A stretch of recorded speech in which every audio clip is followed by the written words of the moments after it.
सिद्धि की शादी के बाद वो ससुराल चली जाती है। पीछे रह जाती है भाभी रानी। सिद्धि के ससुराल जाते ही भाभी कहती है, अरे वाह जी वाह, सारे कपड़े मेरे। हाय रे पैंट, अरे वाह वाह, मजा आ जाएगा। अरे ये सिद्धि की अलमारी के सामने खड़े होकर क्या बड़बड़ा रही है? जाकर देख मेहमानों को विदाई की मिठाई मिली कि नहीं। अब हाँ माँ जी, क्यों नहीं, लेकिन पहले कपड़े तो बदल लूं। अब रानी आ जाती है सिद्धि के उन कपड़ों में जो वो ससुराल जाने से पहले घर छोड़ जाती है। अरे रानी, कुछ दिन रुक जाती। अरे ये तो सिद्धि बिटिया को मैंने ही दिया था, बड़ा ही फबता था उस पर, तुझ पर तो कुछ खास नहीं लग रहा। अब वो ना मेरे सारे कपड़े गीले थे तो सोचा पहन लूं। वैसे भी सिद्धि को कौन सा दिन पुराने आउटडेटेड कपड़ों को पहनना है। वैसे भी ये सूट तो मैंने तभी पहना था, वैसे खास है भी नहीं ये। हाँ ठीक है, लेकिन ना मेरी सिद्धि पर तो जमता था। सारे मेहमान चले जाते हैं और सिद्धि ससुराल से मायके पहली बार आती है।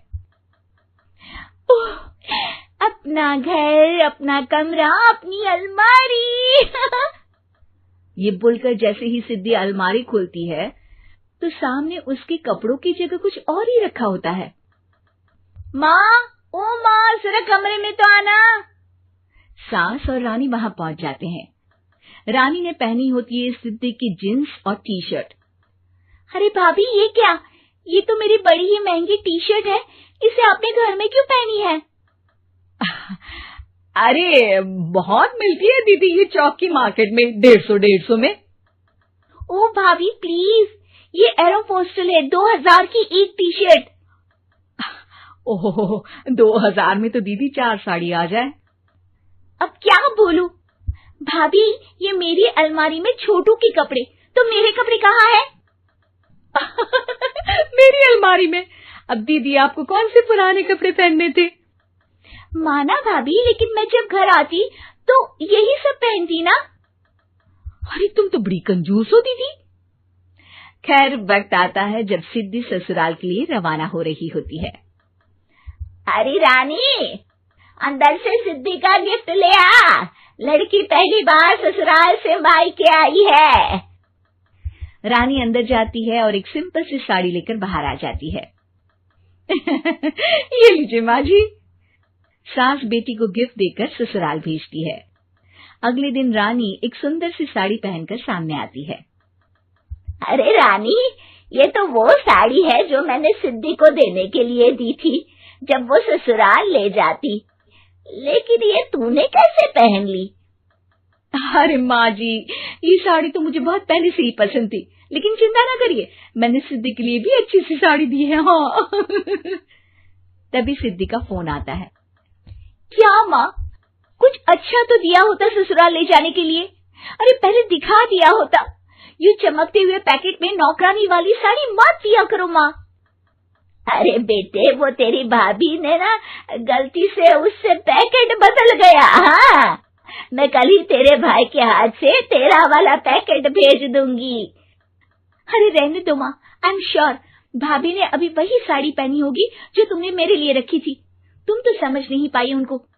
खैर छोड़ो, मैं ज्यादा बोलती अच्छी नहीं लगती, रहने दो, आपको उन्हीं के साथ रहना है, फिर बात करेंगे।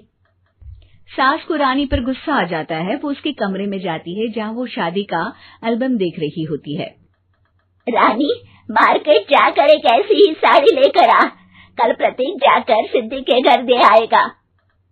अरे क्यों माँ जी, कितनी साड़ी देनी है दीदी को? यहाँ कोई सेल लगी है क्या? अरे चुप कर, मेरे बेटी के हिस्से की साड़ी खुद पहन ली, अब ज्यादा ज्ञान बांट रही है। एक दिन सिद्धि का फोन आता है। माँ, मेरी सास ने आप सबको खाने पर बुलाया है। सारे लोग सिद्धि के ससुराल पहुँचते हैं। खाना खाकर वो लोग निकल रहे होते हैं कि सिद्धि की सास सभी को गिफ्ट देती है। अरे बहन जी, बेटी के घर का खाना खा लिया, यही बहुत है जो आप ऊपर से गिफ्ट भी दे रही है। अरे बहन जी, आप भी कहाँ इन बातों पर विश्वास कर रही हैं। सास सभी को गिफ्ट देती है, लेकिन रानी को जो साड़ी देती है वो अजीब सी हरे रंग की लाल रंग के बड़ी छाप वाली होती है। अरे छी, ये कौन पहनेगा? सासू माँ को तो जरी वाली इतनी सुंदर, और मेरे लिए ये नौकरानी वाली। अरे भाभी, दरअसल मैं जब भी घर आती थी आप वापसी में ऐसी ही साड़ी देती थी ना, तो माँ ने सोचा कि आपको आपकी पसंद की ही साड़ी क्यों ना दी जाए। बेचारी रानी, बोलती भी तो क्या। सिद्धि और सास रानी का चेहरा देखकर हंसने लगती है, तो रानी समझ जाती है कि अपने ही बिछाए जाल में वो फंस चुकी है।